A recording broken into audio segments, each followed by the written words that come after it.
and I'm going to be doing my presentation today on India. India is located right in the map here, right smack dab in the middle. It is made up of 29 states with the capital being New Delhi. Political social climate. India's government is called a parliamentary democracy. This means that the executive branch is in charge of the legislative branch.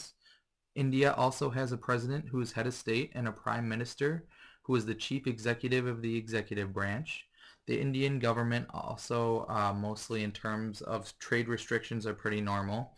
The only thing that they have that's different than us is import licensing, which is much more strict on other countries importing cars and other types of vehicles like motorcycles. India is a mixed economy since the 1950s, which means it protects private property. It allows supply and demand to determine its prices, driven by the movement of India's citizens. India is also the world's seventh largest economy. India observes a large amount of holidays. Three big ones are Diwali, Independence Day, that actually lands on August 15th there, and the Holi Festival. This affects business a lot there because there's a lot of reserved holidays that people have to take off for. Currency and religion. The currency of India is called the rupee. It is the equivalent of about 65 US dollars. So that's a staggering figure there. If you look at the chart that I have there, that's all the religions practiced there, which is a huge amount. The largest is Hinduism, which is over 800 million people. And this plays a huge role in businesses there.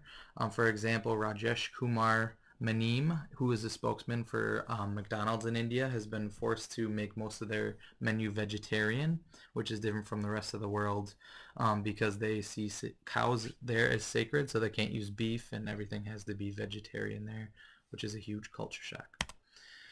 Literacy level, greetings, and internet infrastructure. The literacy rate in India, according to censusindia.gov, is just over 64%, 73% of men and 53% of women.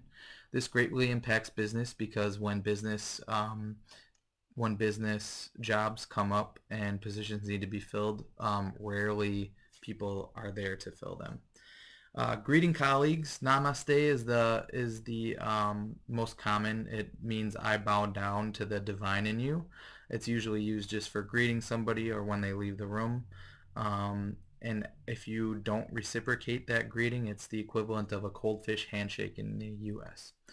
Etiquette. Don't dress too far down. Basically, Indians are okay with jeans and t-shirt and things like that. But the only people you'll see out in public with them on are beggars and bums and things like that. So you want to make sure that you're dressed well. Mobile phone users, as you can see in the chart here, there's over 650 million total mobile phone users. 300 million of them are smartphone users, but this also means that there's 1 billion Indians who don't have a smartphone yet, which means that's a huge market opportunity.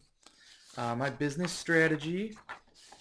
First, entering India's global marketplace. The first thing I would do when entering India's marketplace is to research all the things I touched on the first 4 slides, such as location, government, economy, infrastructure, and culture. Next, I would research specific regions and income groups to develop a market strategy and product development. Another large part would be addressing all the government restrictions, things like that. Utilizing agencies and distributors. Agencies and distributors in India would help your company address sales channels and distributions and things like that of your goods to different countries, since you were not in the area and not familiar with all that stuff. Risks and challenges. Advantages and disadvantages all rolled into one here. Access to new customers, that would be an advantage. Getting your goods to more people than just the U.S. market would be big, especially since the U.S. or the Indian market is so much larger than the U.S. is. Lowering cost, since that exchange rate is so lopsided, they could make a lot of money. Disadvantages, political risk, since the government kind of has some uncertainties and things like that wouldn't be good for business. Cultural risk, many companies' behaviors could potentially offend their citizens, which would also be very bad for your business.